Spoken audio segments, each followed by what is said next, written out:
Okay, so I'm going to show you how to start a pattern. I'm just showing you a couple bags that you can see some students have already done that. So on this one, they have pink, white, white, white, pink. So that is a pattern of 4. Okay, so I recommend that you start with something simple like that when you're first going. So what'll happen is that it forms little triangles like this.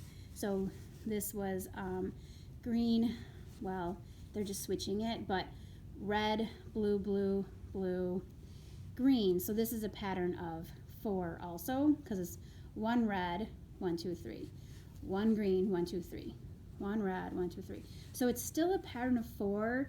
They just kind of made it more complicated and switched out the green. So you can do fun things like that too.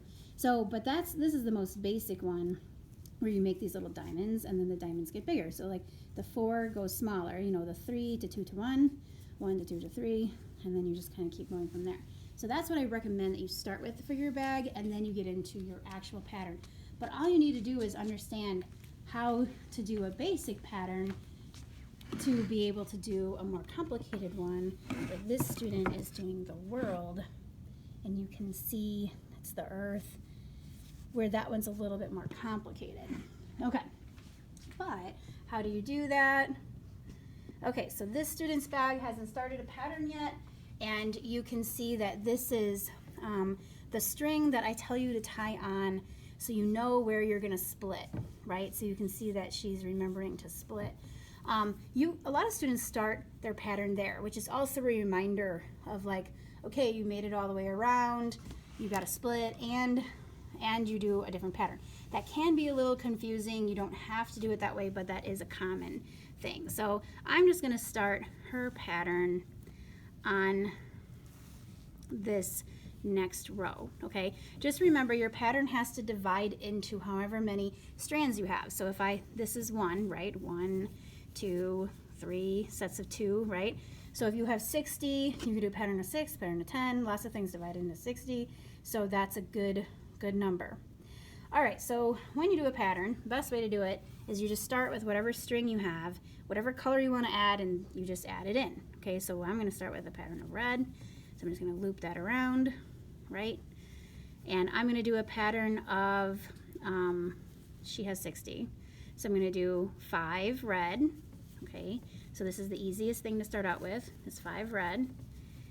A pattern of 6. Okay, so I could do a pattern of 3, but just so you see it a little bit better. Okay, so that's, you count, right? So your first row is the most important. Don't mess up. So 1, 2, 3, 4, 5. I'm doing a pattern of 6, so now I got to add in my other one. So I want to do red and pink, or whatever. Maybe I want red, pink, blue. Who knows, right? But whatever colors whenever you want that color, you just add it in. So now I have all these colors that are in the back, and whatever color I want, I just pull it forward. So we're still doing pattern of 6. So I'm going to take my red. Just make sure you're grabbing the right one. Yep, that's my long one. 1, okay. And so you'll kind of notice like that pink looks a little funny right now. It won't look as funny when you slide it up. So 1, 2, 3, 4. 1, 2, 3, 4, 5. You know, go back and count. Make sure you're doing this right. Okay, so when you pull forward the pink, okay, you're switching out your colors, right? It's important to don't do this, okay? Don't bring that above and whatever. See how that sits funny? Don't do that. That will not push up like to look okay. Always come from the bottom. So that's the one thing I have students do, is they struggle with getting that to look okay because they're not coming from the bottom. Okay. Also, another thing that they struggle with is especially when you do a pattern of like a 1, like a 1, 1, or 1, 2, 1, 2, they get mixed up on what'll start to happen is that back color shows through. So here, I'll show you. So if I was to switch every other, right? Oh, sorry. Okay, so I switched every other. Let me do a couple more because my camera was weird.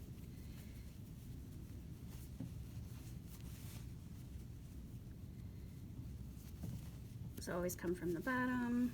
right? Like I'm just doing red, pink, red, pink. So right now I'm not doing my same pattern, but these are issues that you have. So what'll start to happen is that back color comes forward. But mine didn't do it as much because I have a bunch of strands running through.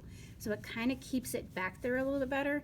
So if you are having an issue with like the color popping through, you can kind of see that she's got that going on in her bag here and there, right? Just have more strands in the back and you won't have as much of a problem with that.